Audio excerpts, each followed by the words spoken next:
Welcome. We have two meetings tonight. First, I'd like to call to order our public hearing on the 2022 budget. We'll welcome Gary to the podium to go over the details of the budget. I would like to welcome members of the community to the meeting tonight. The public hearing for the 2022 budget is the library's opportunity to share information about its financial plans for the next calendar year. This hearing is also required by law and must be held at least 10 days before the Library Board of Trustees adopts the budget.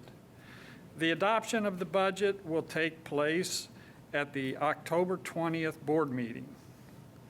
The financial plan for 2022 looks forward to continued support for community services, programs, and overall stewardship of the library's facilities.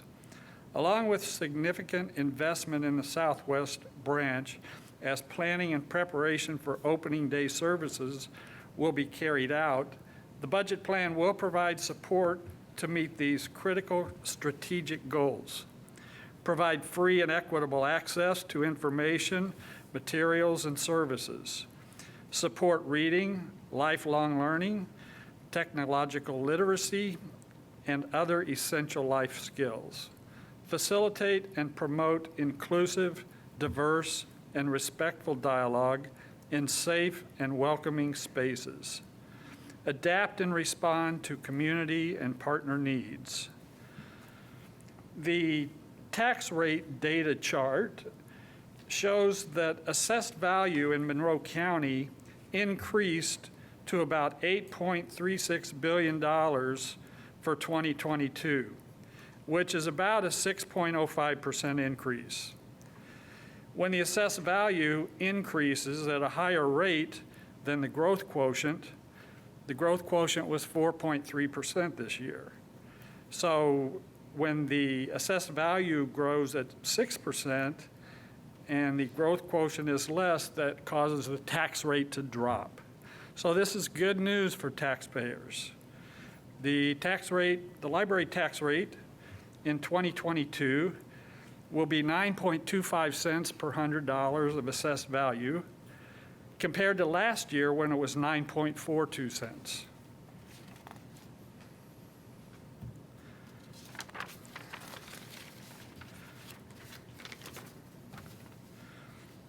And this chart shows the explosive growth for the county's assessed value in more detail, and it shows projections for future assessed value in the county.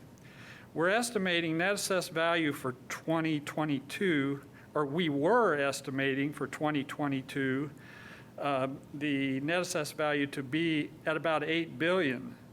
So the actual turned out to be $8.36 billion, which is substantially more than what we were expecting.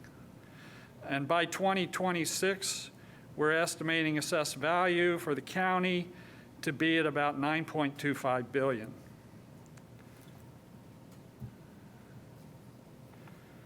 So far this year, the first 8 months of 2021 and most of last year have certainly not been typical operating months for the library in terms of services provided and operating cost.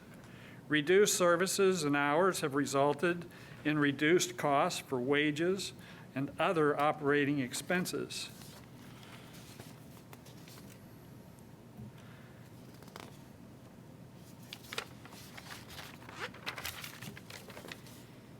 So, if revenue and spending in 2021 were at the same amounts as they were in 2020, we would end up with about a $1.4 million operating surplus.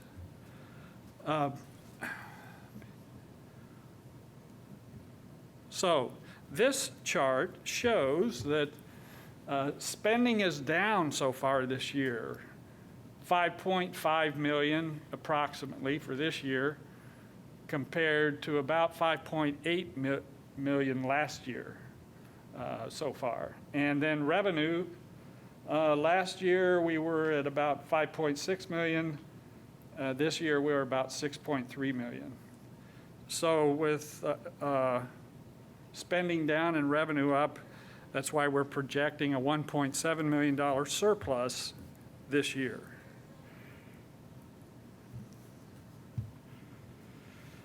So the 2022 spending budget. The total library spending budget for 2022 is about $12.3 million. The library's total budget can increase by up to 4.3% in 2022. The 4.3% is the growth quotient. The increase in this,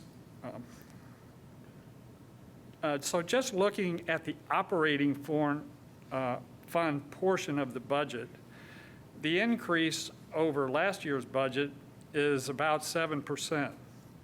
It's a higher increase than normal, and it's related to the new branch operation costs that are built in to the 2022 budget.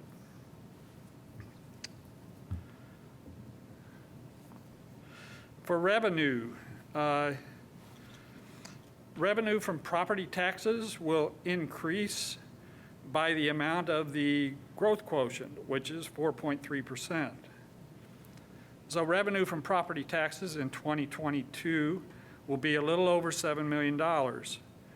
Revenue from local income tax in 2022 is estimated to be at about 2.8 million. The total revenue budget, including the debt fund revenue for 2022, is a little over $11 million.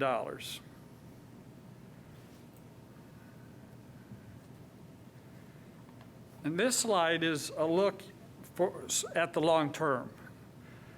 So this is a look at projected revenue and spending over the next 6 years.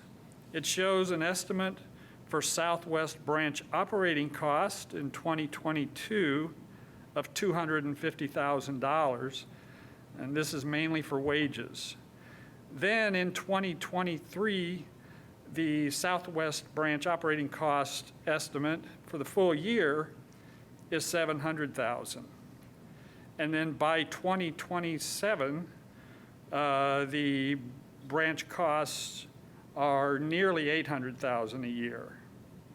So even with branch operation costs, we're still estimating that we'll have an annual surplus of about $800,000 per year.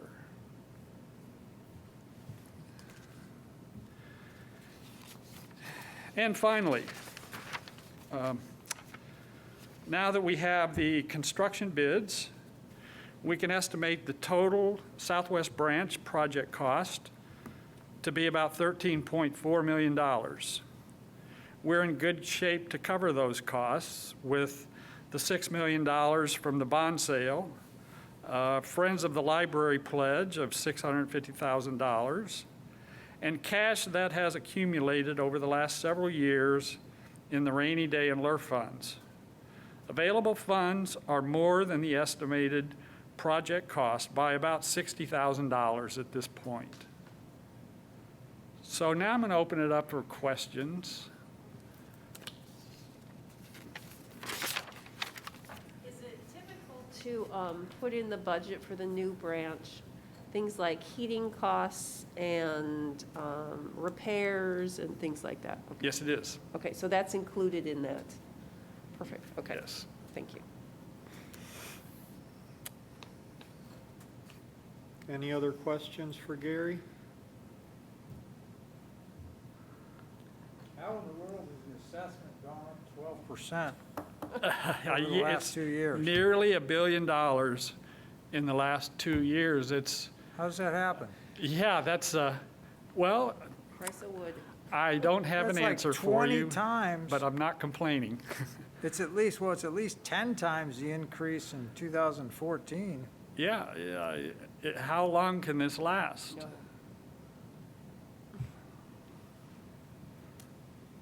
All right. Thank. Hopefully go you're ahead. right.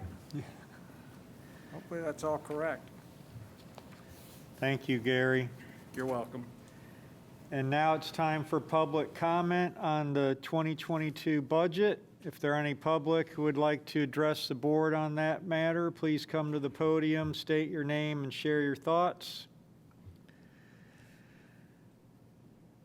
Seeing none, we adjourn our public hearing on the 2022 budget, and I call to order our regular Board of Trustees meeting of the Monroe County Public Library. We'll start by introducing ourselves. If you care to share what you're reading, please do. Jamie, you want to start us off? Sure. Jamie Burkhart. I picked up a former Newbery winner, Girl Who Drank the Moon, and I'm checking that one out. Who Drank the Moon? All right. I am listening with my wife to The Lost Apothecary, and I think that was one of Carrie's suggestions a while back, or what she was reading, and we're enjoying it. I'm John Walsh. I'm reading the introduction to Robinson Crusoe and haven't decided if I'll carry on and read the actual book, but the introduction's interesting. I'm Marilyn Wood, and I haven't started it yet, but my next book's going to be What the Dog Saw. It's from Malcolm Gladstone. I'm Chris Harrison, and I just finished Daughter of the White Rose by Diane Saylor, and so I'm going to go look for a new one tonight. I'm reading a book called Animal Vegetable Junk by Mark Biddum, and it's really interesting because it takes the history of the world, but with the history of food. And I don't think it's very complimentary, but it's interesting anyway. Hi, I'm Fred Reisinger. I'm not sure how long I will read this book, but I purchased it at the book sale over the last several days, and it is a biography of Adolf Hitler. It's interesting thus far. Thank you, everyone. We start off with our consent agenda, in which we approve minutes, monthly financial report, monthly bills for payment, personnel report, and our meeting calendar. Do we have a motion to approve the consent agenda? So moved. Second. We have a motion and a second. Are there any questions, comments, clarifications? Seeing none, all in favor of approving the consent agenda, please say aye. Aye. Opposed, nay. The ayes have it. And I'll turn it over to Marilyn for highlights from her monthly report. So things are pretty much open at this point, back to normal services. We did return to in-person programming on September 1st. We're keeping our eyes out on that, and both in terms of participation, but also just COVID numbers, et cetera. The use of the library continues to grow. The visits are about half what we used to see, but circulation is almost the same. It's not the same in terms of physical versus E. E's is still higher than physical, but it's creeping up there, and it's getting very close. We're still seeing new people. We saw almost 1,000 people that were unique users of the new unique users for the year. So new people are still coming in. That may be students and others, but we're seeing people we haven't seen in the past. And we're, at this point, we're doing, this is September, so it's Get Your Library Card Month. So we've, you may have seen in the mail, we sent a mailing to all Monroe County households to invite people to get a card and to learn all about the things that they can do if they have that card. So we're hopeful, and we've seen a lot of new cards being issued in the last few weeks. The other thing is the summer reading program was finished on August 1st, and we had quite a few, if I can find the numbers, participants. We had about close to 1,600 people who were participating in all ages. There were over 1,000 kids, almost 200 teens, and 360 adults. So they participated in reading minutes and logging those minutes, as well as doing various activities. So we feel like it was a pretty successful summer, even with kids doing a lot of things online and not necessarily all, not all here doing some of the things that they've done in the past. We did hear from a lot of kids that they still want that paper copy so they can they can watch their progress. So we'll keep that in mind as we move into next year.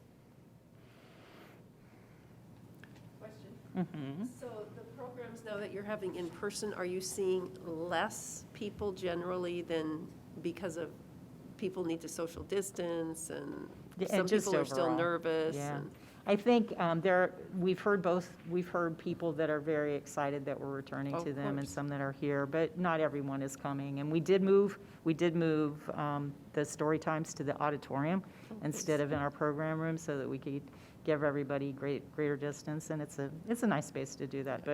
But I think this one, time will tell, right? We'll see whether or not we continue to see increases or whether or not people back away. It's too bad we don't have the new branch where we could do things outside. That's right. Well, we have done a couple of things outside. It was successful. We had a story time there, which was successful, and hopefully we'll have a groundbreaking soon that we will do some sort of event at as well. Great. I'll fill you all in on that when we have dates. Any other questions for Marilyn? Then we move on to old business. Is there any old business? No. And new business, much of which we covered in some detail at last week's work session. First, do we have a motion to approve the Smithville Services contract? We have a motion and a second. Is Ned here? Oh, there he is. We have him doing double duty tonight. Thank you, Ned. Hi, I'm Ned Baugh, the manager of the IT department.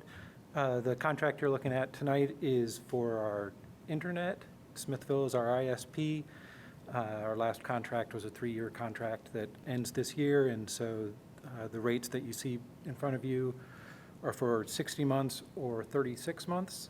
The 60-month contract is what we're going to go with, and that means that our internet rates would stay the same, and the connection between Maine and Ellettsville go up slightly. I guess I should have said to begin with, the two elements that you're seeing on that contract are the internet charge, which gives us an internet connectivity for both of our locations, and then the second amount is the connection between Ellettsville and the main library, the downtown library. Any questions on the Smithville contract? When will we do a contract for the, well, I mean, I guess we need to wait till it's built, but in advance of that, when do we anticipate, setting up the deal for the new branch? I don't have a date for that yet. I've reached out to them, and because up until recently, I wasn't sure whether they'd be able to offer it. They did verify that they will be able to offer that, but I haven't gotten a contract proposal from them yet. I expect it to be similar to what we're doing with Ellettsville, so that's not going to be, that won't add anything initially to our internet bill. It will just be another point-to-point, which I don't have a quote, so I'm guessing, but I assume it will be similar to what we're paying for Ellettsville. And I guess we will evaluate then whether we need to increase our internet bandwidth. Right now, we're in a pretty comfortable place, so I don't anticipate that being a huge change, but we will see. All right, all in favor of approving the Smithville Services contract, please say aye. Aye. Opposed, nay. The ayes have it. Thank you, Ned. And do we have a motion to approve the COVID-19 emergency sick time policy? I move that we accept the COVID-19 emergency sick time Second. leave. We have a motion and a second. Kyle's not with us, but I can bring us up to date on this. As we talked about last week, this is just the extension of the policy that we had in place earlier in the year, as we're now starting to experience having more people out, particularly with their children being quarantined. We're bringing this back as we did before, and then it would be reviewed at the end of the year once more. So we approved this before, and it Yeah. expired, and now we're bringing it back. That's correct. Any questions? All in favor of approving the COVID-19 emergency sick time policy? Please say aye. Aye. Opposed, nay. The ayes have it. And do we have a motion to approve the Happio contract? So moved. Second. We have a motion and a second. Ned's going to brief us on this. I am. This comes out of the continuous improvement process under the theme of communication and collaboration. One of our teams was charged with looking at our current intranet solution. We've had a home-built intranet solution in some form for at least the past 2 decades. It's currently a Drupal-based solution that we call Lint. We manage it internally, we host it ourselves, and it's evolved a great deal over time. More recently, especially since 2018, when we started using Gmail and got access to Google Drive and those sort of technologies, the Drupal solution didn't interface with those as well as we'd like. And that got us, and there were a couple other things. So Team 7 was charged with evaluating different tools to see if there was a better way to approach how we handle intranet. At the tail end of 2020, even before we had the continuous improvement team, we'd started looking at different vendors to see what's out there. And we had evaluated a few of them sort of initially. And so that by the time we had a team that was put together under the continuous improvement process, we had a couple vendors that we wanted to look at. So we were basically evaluating our existing Drupal solution to see whether we could build on that. And then another company that we looked at is called Atlassian. Their product is called Confluence. They also make a to-do list project manager called Trello, and we use that. Some employees use that for project management, so we were curious to see how that product would work. And then the other one was Happio, and Happio was attractive to us because it was so deeply integrated with Google. So we started talking to these companies at the end of, we started talking to all of the companies at the end of 2020, set up some sandbox trials and basically demo environments. In our continuous improvement team, Team 7, had representation from several areas of the library because this is going to be a shared platform that everybody will use to some degree. And so we went through the process of evaluating what we had, what these different products would cover.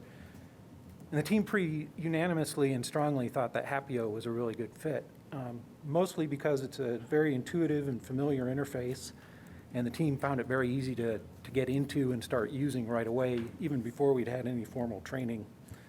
And another thing that's really nice about it is the way it integrates with Google Drive. So right now, if somebody creates a document in Google Drive, they can share it with other people. They're able to access it through a web browser, but there isn't a good way to sort of build an intranet structure around that. So we'd end up having procedures and different documentation that would live in Google Drive but wasn't easily accessible. We'd have some things that lived in the Drupal system too, and then it wasn't easy to tell which was the official copy. It wasn't easy to search across those platforms. Happio is designed so that because it integrates with Google, you get a search interface that allows you to search email and calendar and Google Drive all at the same time. So it makes the internet a lot more powerful. So what we have now is a 3-year contract. We are also including their analytics package. We wanted to start out with that so that we would have some actual data to look at to see how staff are using it, whether it's being used the way we expect it to be used and whether it's successful or not, beyond sort of just the regular staff feedback that we would normally have. This will give us some tools to actually see what stuff is causing interaction, what stuff is actually being reviewed, and that sort of thing. And I don't know how deeply we want to go into the numbers, but we've got a one-time onboarding fee that's listed there. And then you can see the cost for the base plan with the analytics. And I'm not as familiar with these changes, but Greer mentioned in the work session last week a couple of the changes that we had asked for, that we'd asked for them to include in the contract, was a cap on their annual fee increase. They had told us that they've never increased the fee so far since they've had the product, but we wanted them to specify that there would be a 3% cap. And we wanted a specific turnaround time on support calls. I think they expect to get back to us within 1 and 6 hours. So we've asked them to guarantee a 24-hour response time, but they expect to be much more responsive. And that's been our experience when we've dealt with them, that they've been fairly responsive. So that is a lot, but if anybody has any questions? I have a question. Sorry, I missed the work session. This adds up to $52,000 over 3 years. What does this do? I mean, I work, I've got Gmail, I've got Google Drive, Google Docs, Google Calendar, I've got all that. Yeah, So what's the sales pitch? It's our staff intranet. We have an intranet now where we put procedures and policies that everyone can reach in the same place, and that it's the version that is appropriate, because those things change so often, and so it's. What do you mean the version that's appropriate? It's the real live one, the one you need to, the one that you need to go to. And so people, and we have email and all those things too, and people get those, and then they're working off the wrong document because it's not the one that Right, they but it should be could be looking at. shared, there could be a shared document like They a Google can be Doc. shared in Google Drive. This just brings it all in one place. And one of the things this does is when you open it up, you see your calendar, but it's your personal calendar. You see your own, you see things in a way on a dashboard that brings you what you need, and may leave out the stuff that you don't, because we don't send the same stuff to every staff member. And so it can be personalized in a way to get the information that people need for their work. Yeah, I don't know if it helps to explain it, but the way we currently have our intranet set up is that it's a website that's searchable and has a certain structure to it, so that it makes it easier for people to find information, and we can find searching by departments or searching by a type of information like procedures. And as we started using Google Drive, the parts that are built into Google Drive and come with it that are really handy, that you can share it with specific people, that you can see all the changes that are being made, that you can work collaboratively on those things, those all work really well. We didn't have that in our Drupal solution before, so we've got that in Google Drive. But if we don't have a structure on top of that, if we have a new employee who starts and we've got to say, okay, this is the place where the procedures are that you're going to need for your position, that's harder to structure if you're just using Google Drive. What Happio gives us is like a sort of an index system that makes it easier for people to be directed to where they need to find certain types of information. That's one part of it, sort of the hierarchical sort of wiki version of it that organizes our information into a way that's easy to find. And then there's also a communication tool to it, allows you to post something. So say I've created a new procedure for checking staff out or for checking materials out. I write that up in Google Drive, and then I have it indexed on a page within Happio that tells staff this is where it fits and how it relates to other procedures we have. And then we have channels that are, I don't know if this is going too far into the weeds, but it's think of it as a feed. And if that information is appropriate to your position, that feed would show up on your Happio page. And that feed could have something like a post that says, there have been updates to this procedure, here's a link to it, this is where you'll find it. And then that post also allows for commenting, so people could respond back and forth saying, here's a question I have about that procedure, somebody else can respond to it. A lot of that is all happening right now, but if that conversation happens in email, it's only between the people in that email thread. Whereas if it happens in Happio, it's something that everybody can see, it's searchable later. It makes it more accessible for everyone. What's our current expense? Well, a lot of it is related to staff oversight because we built it in-house. So we hope to put that person on a lot more web development, and so it's really an exchange.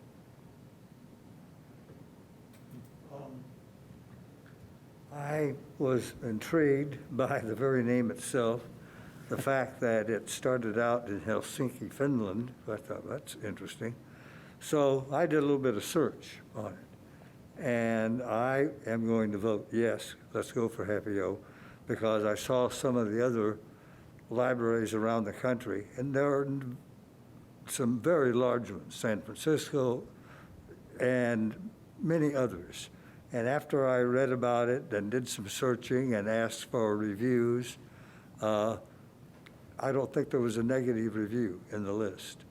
They were all positive. I'm glad that their library, these were staff members of other libraries commenting on Happy O. So I will vote yes on this. To me, it seems like, I mean, in my job too, I have vast arrays of information to keep track of. And I wish I had something like this because I just have to kind of juggle the whole school in my position and all the information from it. So it would be nice to be able to have it in one place and search one place instead of searching here and searching here. I mean, I'm wasting my time a lot of times. So good for you guys if it passes. I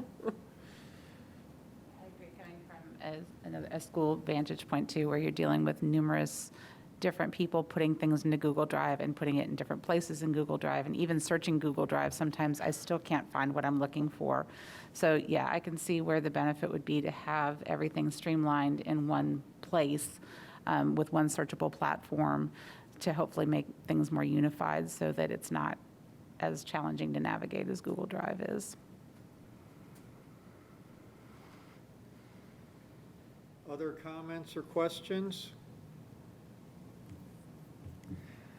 All in favor of approving the Happy-O contract, please say aye. Aye. Opposed, nay. Nay. The ayes have it.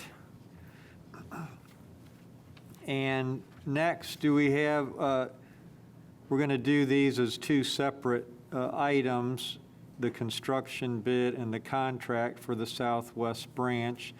Do we first have a motion to accept construction bid? So moved. Second. We have a motion and a second. Anything to add from last week or overview of the bid that we're? I think we covered everything in terms of an overview of it. The recommendation is that we accept this bid and the alternates. We have included in the packet the overview of the finances that Gary shared with us earlier. The other piece of this that we talked about last week was going back for any kind of value engineering. And we have gone back to the architects and the contractor. The number is pretty nominal that they can come up with. It's about $35,000 in cost changes that because of the things that were originally suggested in one way or another would reduce or sacrifice some of the functionality that we were getting from the either the products or the design that was chosen to begin with. So this would be accepting the bid as is, and then next week or next month we would bring back that change order to take a look at and see if you would like to accept it and those changes that were part of any value engineering, and that would reduce the overall cost of the contract at that point. And I'd just like to point out that at the work session, we went over all the monies that we had quite carefully, and you gave us many papers, a packet about where we had money and the extra money, and it all seems to work out. Yes. And it's the lowest bid, and it's the firm that did the recent remodeling here in the main library? That's correct. They did the 2014-15 renovation here at the main library, and they were the lowest bidder of three.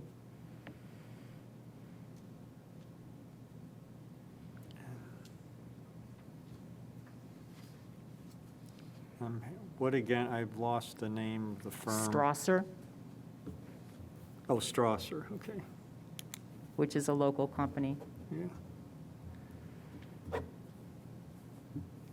Any questions, comments on the motion to accept the bid from Strasser Construction? All in favor of accepting the bid for the construction of the southwest branch from Strasser Construction Company, please say aye. Aye. Opposed, nay. The ayes have it. And let me just confirm that's acceptance of the bid, including the alternates. Just to reiterate, do we, all in favor of accepting the bid, including the alternates, from Strasser Construction Company, please say aye. Aye. Opposed, nay. The ayes have it with the alternates. Thank you. And do we have a motion to approve the contract for construction of the southwest branch? So moved. Second. We have a motion and a second to approve the contract and move forward with construction of the southwest branch. Any discussion, comments, questions? I assume you had Munger review that? He has. Do you want to speak to anything, Tom? All right. And the contract is between MCPL and Strasser Construction Company.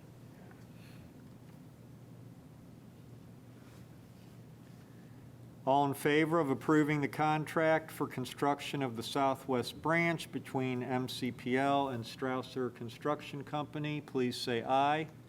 Aye. Opposed, nay. The ayes have it, and we continue to move forward. Yay. And we move on to our monthly update. This month, our update is from Building Services and Security from Brian Leibacher.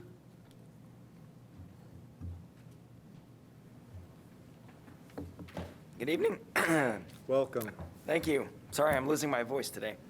Nature is trying to kill me with pollen or something. I'm not quite sure what. My name is Brian Leibacher. I'm the Building Services and Security Manager here at the Monroe County Public Library. And so tonight I want to talk to you a little bit about recent ongoings in security and on our maintenance side of things. From a security standpoint, this last year has been kind of mixed because we have been, we were closed to the public for inside of the building for so long. But during that time, our security officers and our maintenance continued to help with curbside service in a number of capacities.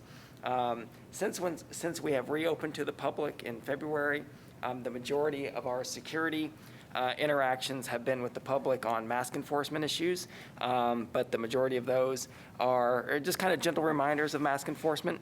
On that same front, the Monroe County Public Library has continued to partner with the Bloomington Mass Drive. And since we started working with the Bloomington Mass Drive, the library has picked up and collected and helped distribute roughly 45,473 cloth masks to the public. So the Bloomington Mass Drive has a variety of kiosks around Bloomington.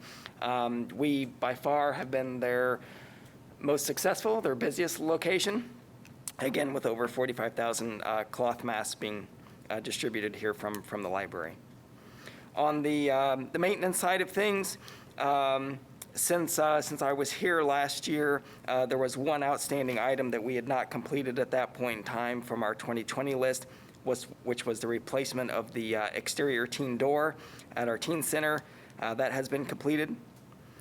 And also in 2020, as we were dealing with the pandemic on a variety of issues, including purchasing plexiglass, custodial equipment, cleaning supplies, things of that nature. At the time of my last visit here, we had been applying for some pandemic relief funds from the county in the form of reimbursements. We found out at the beginning of this year, then the reimbursement that came for those purchases was in excess of $46,000 that the library was able to get reimbursed for purchases that we had made towards COVID efforts. Also from last year, just prior to, or I should say, almost from 2 years ago now, but prior to shutting down in 2020, we had just installed two new, and this isn't very fun sounding, but we had installed two new septic pumps to pump sewage from the building out to the sewer system. And we had those installed, and then about 2 weeks later, we shut down. So we didn't really know how well those were working, because these were new types of sewer pumps that had basically grinders on them. So as people flush things down our toilets and other things that they shouldn't flush, these things would sometimes get lodged in our system and would cause a lot of maintenance time and expense to repair those, and certainly was not safe for our staff to be dealing in that. Sometimes resulted in plumbing expenses as well. But now that we've been reopened, and even though we've said that our patron count maybe isn't as high as what it once was, we feel pretty secure now that with the number of patrons that have been coming in using our facilities, flushing things, that we have had zero issues with our system since then, which is again extremely beneficial, not only from the maintenance staff time, the resources, and like I said, the safety of our maintenance staff, but also from the station patron standpoint of not having the restrooms closed down while we make repairs to things. I think a year ago when I was here, we had all expected to maybe be going into this year returning to normalcy. That is, we had kind of a big list of ambitious things that we wanted to accomplish in 2021, but unfortunately we're not there yet. So part of what we've been dealing with in 2021, kind of in the first quarter of this year, we've been, again, we spent the first part of the year kind of supporting curbside, but then also in the later part of the first quarter, last year when I was here, I boasted that we had hung 22 plexiglass partitions, had installed another 26 pieces of plexiglass around the building, and had moved about 200 pieces of furniture off the floor. Well, all that had to go back. So we spent the first part of the year moving a lot of furniture back into place, removing plexiglass around the building. In the second part of this quarter, as we brought the building back up to use for patrons, we found that there were some toilets, because they hadn't been used in a while, they needed some repairs and things of that nature, so we spent a good deal of time dealing with that. Also during the second quarter, we took a file room up in our admin area, and we turned that into a usable office space. So we had a wall built to divide the space into two areas, one being an office for our human resource department, as well as create a new HR file system. Most of our financial records were in that file space, so we moved that to the fourth floor mechanical area, where we created a secure cage file lockup room up there. Also then, in the second quarter, we finished some installation of some items that we received through an Archer grant, including a bench, a storage shed here at the main library, as well as rain barrels at both Ellisville and the main library for the children's garden. And now that we're diving into the third quarter, we're starting to pick up speed and start to work on some of the projects that we had hoped to be working on this year, such as updating some of our lounge areas. We've got 2 water fountains left here at the main building that we're going to replace, and that will result in all the water fountains here at the main library in the past couple years being updated to water bottle filling stations. Later this year, we're going to be building a sidewalk on the back part of Ellisville that will connect from the back of Children's over to the extension, and then we will have a sidewalk that somebody can come into the main part of the building, and they could walk continuously on the sidewalk all the way around to the exterior part, to the children's garden, if we should have any events either outside or after hours or anything like that, so people wouldn't have to pass through the building. And then finally, I've been working with the City of Bloomington on a lighting grant that we are kind of in the final stages of working towards. And this is going to result in the library getting roughly a $20,000 lighting project with an expense to us that will only be about $5,000 or $6,000 because of a matching grant from the city, as well as part of the funds then that would count towards our matching part will actually be used as Duke rebates. And so we'll be getting anywhere between 40 to 50% that in Duke rebates. So again, a $20,000 lighting project for us for only about $5,000 or $6,000. I think that brings me to the end of my update. If there are any questions. Where is the lighting project going to be? Yeah, so several years ago, we started changing all of our fluorescent fixtures out to LEDs. And at the time, we completed the majority of the second floor. So we really have just this first floor left now to do. So the children's wing, cats, and a lot of our meeting rooms and things of that back here. So that, as well as some of our exterior lighting. Most of our street lighting are already LEDs, but some of our wall pack lightings are still fluorescent and other things. Yeah. Was the library affected by the recent flooding downtown? A little bit, but not too bad. So what we actually found is that it seems like the storm system, the storm sewer system was overwhelmed by the flooding. And so we didn't actually have any water running that was kind of at the end of Kirkwood here. We didn't have any water that backed up to us. Rather, what we had is water that came up through the storm drains. And we had one place here in the building where that happened, and two places outside where it came up and then encroached onto the building. But our custodial staff found it first thing as soon as they came in, and immediately started to respond to it. The assistant maintenance manager, Jason, and myself both responded that day. Marilyn and Greer both came in, and it was a team effort. We assessed the thing, had everybody working on things, and again, there was, other than some wet carpet, very minimal damage. Any other questions for Brian? Well, thank you. Thank you. And thanks to your team for all the work. You keep everything running and keeping it safe. It's now time for public comment. If there are members of the public who would like to address the board, please come to the podium, state your name, and share your thoughts with us. Seeing none, do we have a motion to adjourn? So moved. All in favor of adjourning, please say aye. Aye. Opposed, nay. We're adjourned. Thank you, everyone.